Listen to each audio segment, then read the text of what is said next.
अरे ये कौन है भाई, क्या बदतमीजी है ये? महापंचायत में राकेश टिकैत को आया गुस्सा। ए भाई, मतलब तुम ही लोग हो गए क्या जो यहाँ 15-20 लाख आदमी आ रहे हैं, तुम बदतमीजी करोगे? भाषण के बीच चिल्लाने वाले लोगों को लताड़ा। और नीचे बैठ, बैठो नीचे। मतलब क्या बदतमीजी है भाई ये? मतलब कौन लोग हैं ये? शोर मचाने वालों को राकेश टिकैत की चेतावनी। लोगों को मन से जमकर लगाई लताड़। मतलब 20 लोग बदतमीजी कर रहे हैं तो ये मान ना जाए कि किसी ने आपको यूनियन के झंडे लगा के किसी ने आपको भेजा गया है। हुटिंग करने वालों पर बरसे राकेश टिकैत। लेकिन मुझे अब आज यहाँ जो 100 के करीब नौजवान खड़े हैं, उन्होंने बहुत आहत किया है और उनके शोर की वजह से आप सभी लोगों की बात नहीं सुन पाए। ये एक तरह से मैंने गिला किया है टिकैत साहब को कि जो अगवा यहाँ आए एक तरह से उनकी बेइज्जती करने के बराबर है। क्या इनको कंट्रोल किया जा सकता है क्या? हम लोग देखो भाइयों, जिस काम के लिए आया पहले वो सुनो आप। ये लगाई और उनको ये लोग हो करके डिस्टर्ब करते रहे। क्या यही रैली का हिस्सा है? बाकी सारी रैली हिस्सा नहीं है? भाइयों, ये नहीं करना चाहिए। कोई तमिलनाडु से चल के आया है, वो आपका हिस्सा है, आपको उसका सम्मान करना चाहिए। अलग बात है कि लैंग्वेज प्रॉब्लम है, आप ठीक से उनको समझ नहीं पाए, लेकिन हूटिंग करना भी कोई अच्छी बात नहीं है। हम एक क्लास है, अलग क्लास है बाकी लोगों से। अरे ये कौन है भाई, क्या बदतमीजी है ये? ए भाई, मतलब तुम ही लोग हो गए क्या जो यहाँ 15-20 लाख आदमी आ रहे हैं, तुम बदतमीजी करोगे? और नीचे बैठ, बैठो नीचे। मतलब क्या बदतमीजी है भाई ये? मतलब कौन लोग हैं ये?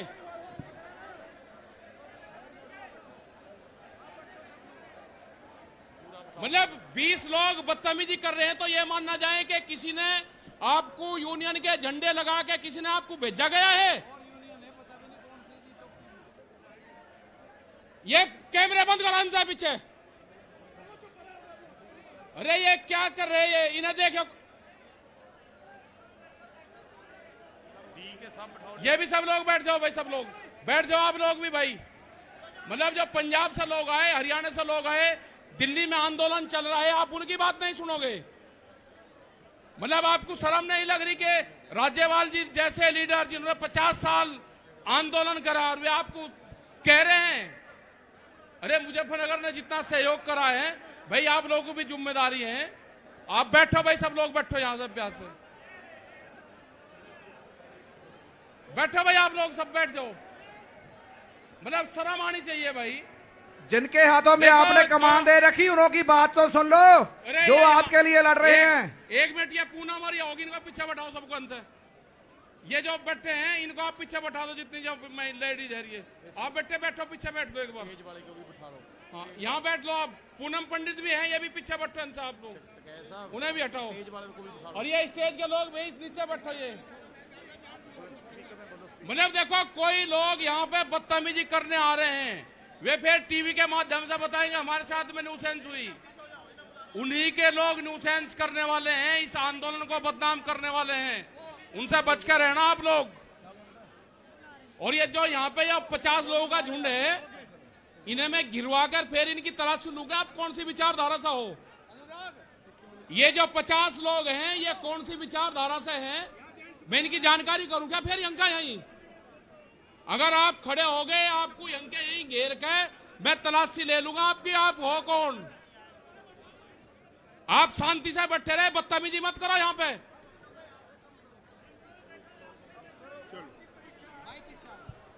बहुत धन्यवाद टिकैत साहब। ऐसा नहीं कि हम आप सभी से नाराज हैं, आप हमारा हिस्सा है, हमारे भाई हैं, हमारी बहनें हैं।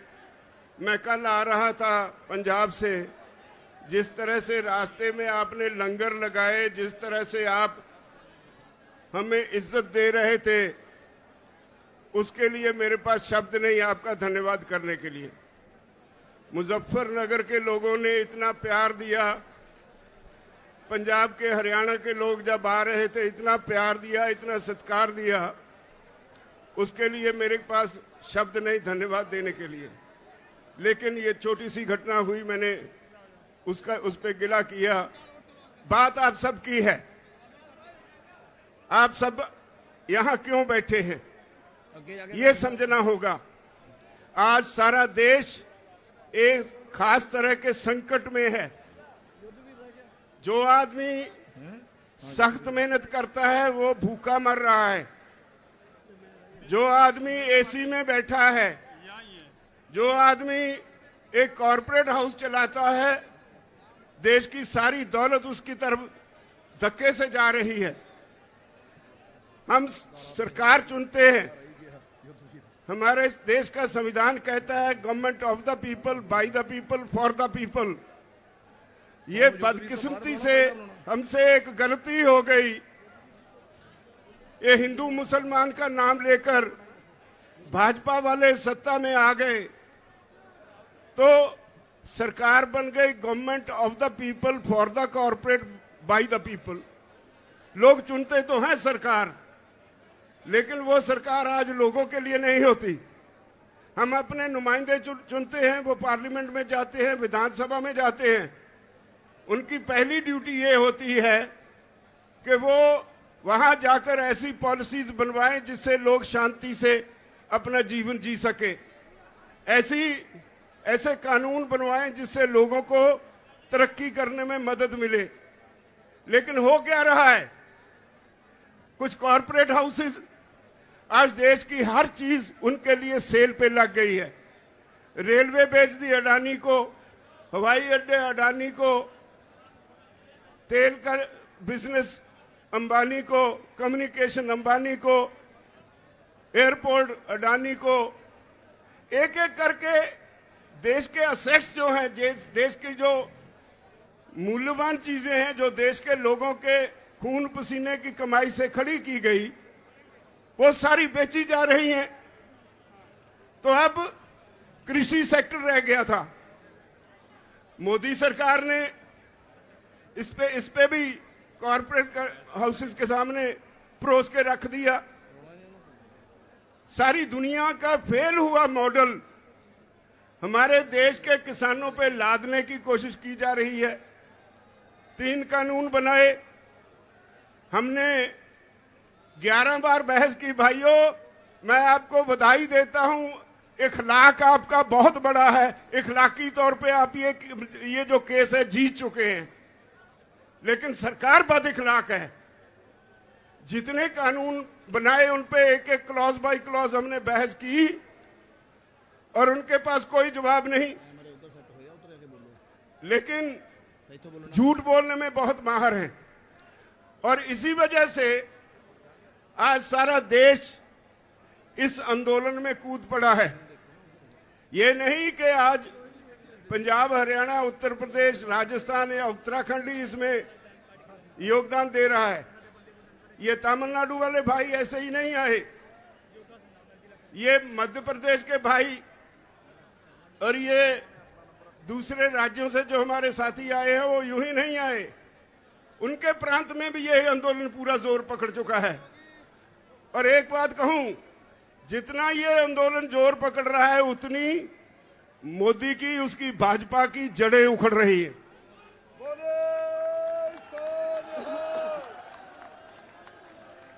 हमने बंगाल के चुनाव के वक्त कहा था कि हमारा काम नहीं है ये। अगर सरकार को वोट की राजनीति से बिना कोई बात समझ में नहीं आती तो हम वोट पे चोट करेंगे। हम बंगाल गए, वोट पे चोट की, तो आज कहां है वो जो पूरा जोर लगाया हुआ था अमित शाह और मोदी जी ने? मोदी दोनों को लोगों ने मांझ के रख दिया। जिंदाबाद। अब वो कहते थे ये तो पंजाब से हैं, ये तो हरियाणा से हैं, ये तो थोड़े से यूपी से हैं, थोड़े से राजस्थान से हैं, और कभी खालिस्तानी, कभी पाकिस्तानी, कभी आंदोलनजीवी, पता नहीं क्या क्या नाम दिए हमें।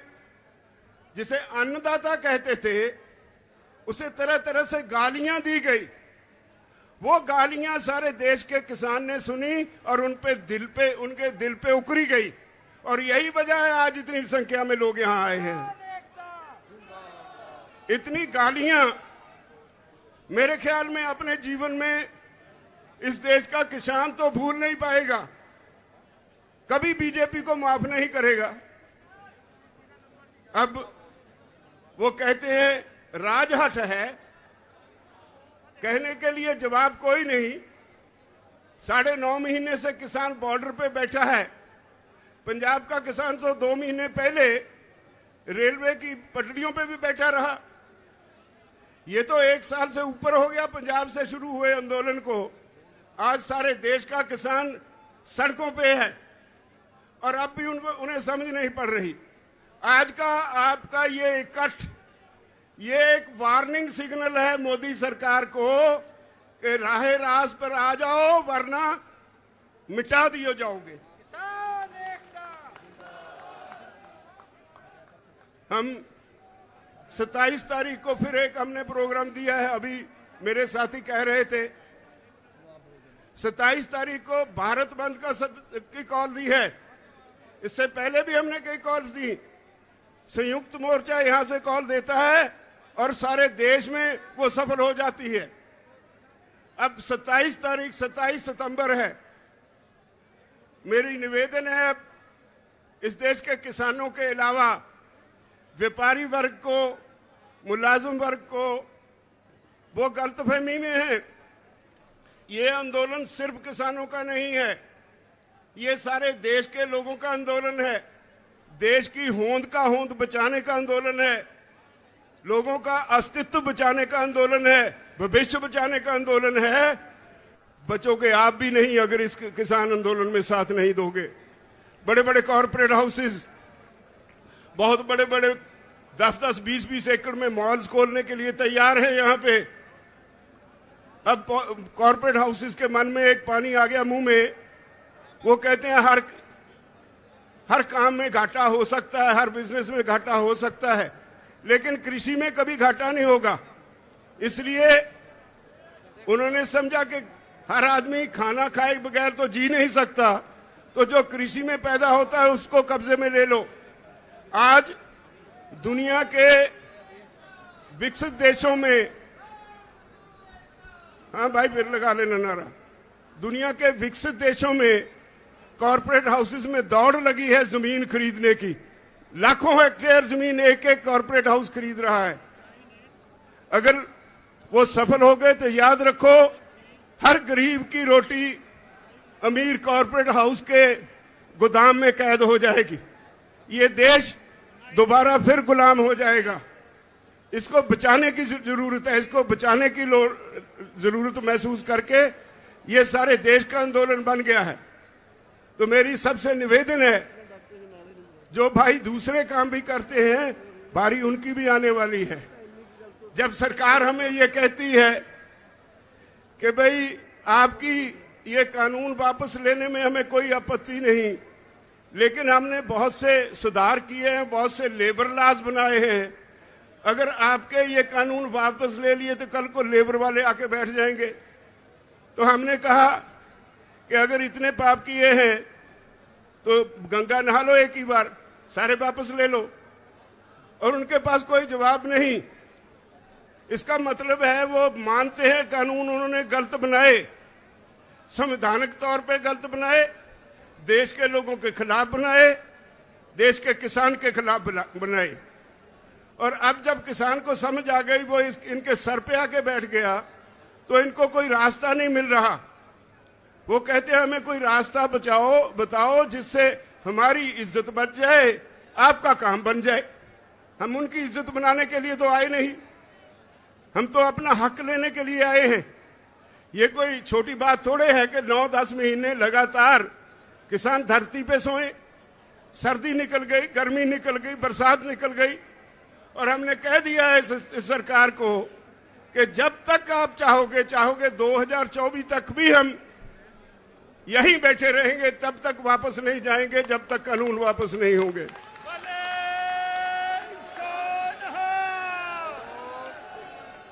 मुजफ्फरनगर की ये रैली, भाइयों, आपकी आज की ये रैली सारी दुनिया इसको देख रही है। पिछले हफ्ते अमेरिका में वहां के गोरे किसानों ने आपके हक में एक बहुत जबरदस्त मुजाहरा किया, और उन्होंने जो मैसेज सोशल मीडिया पे दिया, वो कहते हैं, भारत के किसानों, हम आपके साथ हैं, भारत के किसानों डरना मत। इन्होंने हमें डरा के कॉरपोरेट्स के चुंगल में फंसा दिया, और आज हमारी हालत ये है कि कॉरपोरेट का नाम सुनते ही हमें कंपकपी छिड़ जाती है। मत डरना इनसे, आपके साथ सारी दुनिया के लोग हैं। हाउस ऑफ कॉमन्स में 2 बार बहस हो चुकी है आपके इन कानूनों के ऊपर। ऑस्ट्रेलिया में, न्यूजीलैंड में, कनाडा में, हर देश की पार्लियामेंट पे चर्चा हो गई। विदेशों में सरकार की खिल्ली उड़ रही है। तो आपके आज के इस रैली ने एक चेतावनी दी है, मैं समझता हूं, मोदी सरकार को और भाजपाइयों को। या तो वो राह रास्त पे आ जाएं, वरना अब इस आंदोलन को आप रोक नहीं पाओगे। ये घर घर चला गया। पंजाब और हरियाणा में तो स्थिति आज ये है कि कोई भी पॉलिटिकल पार्टी जाती है पंजाब में किसी गांव में, लोग उनके लीडरों को घेर लेते हैं, नहीं घुसने देते। हरियाणा में भाजपा की बोलती बंद कर दी किसानों ने। उसके चीफ मिनिस्टर को भी वो नीचे नहीं उतारने देते हेलीकॉप्टर। इन्होंने करनाल में इतनी बुरी तरह से निहत्थे किसानों को पीटा, जिसमें एक भाई हमारा शहीद भी हो गया। और हमने 6 तारीख तक वार्निंग दे रखी है हरियाणा की सरकार को कि या तो उस ऑफिसर के खिलाफ जिसने सर फोड़ने की हदायत की पुलिस को, या तो उसके खिलाफ 302 का मुकदमा दर्ज करो, नहीं तो फिर 6 तारीख को आपकी सेक्रेटेरिएट को घेर लेंगे। 6 तारीख को हरियाणा का किसान बड़ी संख्या में करनाल में इकट्ठा हो रहा है।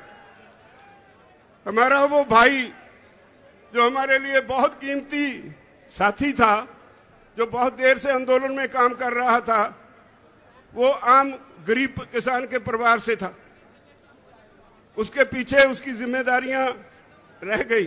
वो हम सब लोगों की जिम्मेदारी है कि हम उसकी, हमारे दिवंगत साथी की आत्मा की शांति के लिए प्रार्थना करें। और ये 6 मुझसे गलती से कहा गया, 7 तारीख को करनाल में इकट्ठ रखा गया है। अगर सरकार उस ऑफिसर के खिलाफ 302 का मुकदमा दर्ज नहीं करेगी तो हरियाणा के किसान इकट्ठे होके वहां सिविल सेक्रेटेरिएट को घेराव कर लेंगे, नहीं छोड़ेंगे उसको। और वो कंस्टिट्यूएंसी मुख्यमंत्री खट्टर की कंस्टिट्यूएंसी है। यूं ही नहीं उसने पुलिस को ऐसी हदायतें दी। हर सीएम अपने हलके में अपनी चॉइस के ऑफिसर रिक्रूट करता है। अगर वो आज जो ऑफिसर है, पता चला है वो आरएसएस के एक कार्यकर्ता का भतीजा है, अगर उसे ताकत इतनी चढ़ी है तो देख लेंगे, हम भी तैयार हैं फेस करने को। अब तो पंजाब में भी शुरू हो गया। मोगा पे किसानों पे लाठियां चली, माछीवाड़ा पे वो कुछ कर नहीं पाए। सुखबीर बादल रास्ता छोड़ के किसी और रास्ते से भाग गए, लेकिन एक झूठी एफआईआर वहां भी हमारे वर्कर्स पे उन्होंने दर्ज कर ली। तो हम इन बातों से डरने वाले नहीं हैं। लड़ाई बहुत अहम है, लड़ाई हमारे भविष्य की है, हमारे बच्चों की है। इसलिए मैं आप सभी से निवेदन करता हूं, जिस तरह से आप आज संयुक्त किसान मोर्चा की कॉल पे मुजफ्फरनगर में बड़ी संख्या में आए हैं। मुझे पता है सरकार ने रेल्स बंद कर दी, नेट बंद कर दिया, लेकिन पता नहीं कितनी कितनी दूर मुजफ्फरनगर से बाहर हमारे साथी बसों में, कारों में जो आए हैं, इस वक्त भी उनको यहां आने के लिए रास्ता नहीं मिल रहा, सारे रास्ते चौक हो गए और वो वहीं खड़े इंतजार कर रहे हैं अपनी बारी का। जब ऐसे लोग बाहर निकल आए, आम जनता बाहर निकल आए, तो सरकारें कुछ बिगाड़ नहीं सकती। मैं समझता हूं मोदी सरकार को सोचने और समझने का समय आ गया है, वरना सरकारें बड़ी नहीं होती, लोग बड़े होते हैं। वरना सरकार को इसकी सजा जरूर मिलेगी, हर हालत में सजा मिलेगी। मैं आप सब भाइयों से एक निवेदन करना चाहता हूं। हम सभी, हमने छोटी सी कॉल दी, आप इतनी संख्या में आ गए, यूपी सारी हिल गई। मुझे लगता है जिस तरह आप आए हैं, यहां बंगाल वाला फार्मूला दोबारा दोहराने जा रहे हैं आप। बड़े सोनिहाल, इसमें कोई शक नहीं मुझे कि अगर बीजेपी को वोट पे चोट ही नजर आती है तो आज के इस समागम के बाद वोट पे चोट लगाने के लिए माहौल तैयार हो गया।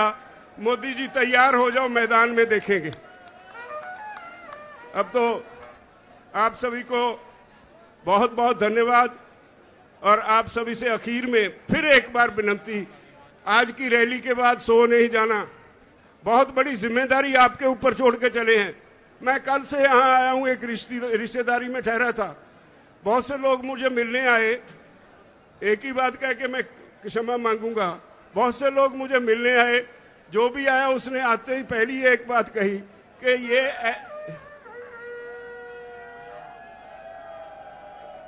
हर एक ने एक ही बात कही कि ये ग्राउंड ऐसी ग्राउंड है, जब मुजफ्फरनगर में इस ग्राउंड में रैली होती है और ये ग्राउंड भर जाए, इसका मतलब होता है यहाँ की सरकार गई।